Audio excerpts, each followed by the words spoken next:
আসসালামু আলাইকুম, সবাই কেমন আছেন? চিন্তা করলাম রুমে বসে থেকে ভালো লাগতেছে না, তো একটু ঘুরতে যাই। আর আমি একলা ঘুরতে যাবো, আপনারা দেখবেন না, এটা কি তাই হয়? তাই মোবাইলটা হাতে নিয়ে চলে গেলাম। ঘুরতে আসি আর কিছু কিছু ভিডিও বানাইতেছি।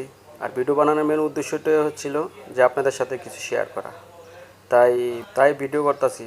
সামনে আগান, আপনাদের সাথে আরও কথা আছে। ওকে, এই রাস্তাটা ওভারটেক করবো, আধা ঘন্টা দাঁড়িয়ে আসছিলাম, এত জ্যাম। ঠিক আছে, তো যাই হোক, সুযোগ পাইলাম, রাস্তা ওভারটেক করে চলে আসলাম। আসার পরে দেখি কি হাঁটবো, ঠিক আছে, যে সামনের দিকে হাঁটবো, এত মানুষ হাঁটা জানা, এত ভিড়, বুঝছেন? কারণ ঈদের দিন তো অনেক মানুষ। আর এই যে গাড়িটা দেখছেন, হাজার হাজার মানুষ দাঁড়িয়ে আছে কোথাও যাওয়ার জন্য, কিন্তু এত ভিড়, আপনার মানুষ যাবে 20 জন মানুষের আছে, তারা কিছু বিষয় না। মানে আপনি কী করবেন বলেন? তো আমি কোথাও যাই নাই, এই সাগরপাড়া আমি দাঁড়ায় দেখতে আছি, জাহাজ দেখতে আছি। আর কী করবো বল? যাই হোক, এতক্ষণ সবাইরে দেখাইলাম, এখন আমি আমারে দেখাই। আমি এখানে বলছিলাম সবাইকে ঈদ মোবারক, আমিও বলি সবাইকে ঈদ মোবারক। ওকে,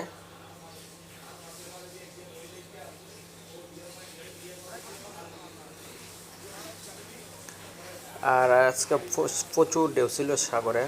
তো রাত্রে তো বুঝতে পারেন না জিনিসটা, তো আল্লাহ দিলে বোঝা যায় কি। তো আমি যেন আর কাউকে পাই না, আমি নিজের সাথে নিজেই একটু পাগুলা চুলাইতেছি, তো আনন্দ নিতেছি, বুঝছেন?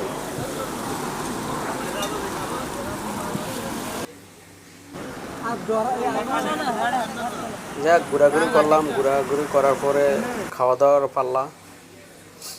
এই যে নোয়াখাইলা দেখছেন, এটা তো নোয়াখাইলা সবাই চিনেন। আর এটা হলো সাদিক, সালালার থেকে আইছে। আর এটা সাদিকের বন্ধু, মানে বন্ধুর বন্ধু কি, ঠিক আছে? তো এও আইছে, সবাই মিললে একসাথে খাওয়া দাওয়া করলাম। খুবই ভালো খাওয়া দাওয়া হয়েছে, খুবই ভালো লাগলো। কি ভাবছেন খাওয়া দাওয়ার পাল্লা শেষ? আরে না। তো যাই হোক, রেস্টুরেন্টে খাওয়া দাওয়া শেষ। তো যখন বারোই যাবো তখন ভিডিওটা করলাম কি, যে রেস্টুরেন্টে না থাকলে কি হয়। তো রুমে চলে আসলাম, রুমে আসার পরে আবার গরুর মাংস, ঠিক আছে। খাইতে খাইতে খাইতে খাইতে দাঁত এখন ব্যথা করতেছে। চিন্তা করছি আগামী 2 দিন আর কুস্তো খামো না। এই তো এখানে আমার ভিডিওটা শেষ করলাম। সবাই ভালো থাকবেন আর লাইক কমেন্ট করে পাশে থাকবেন। ওকে, বাই বাই, টাটা।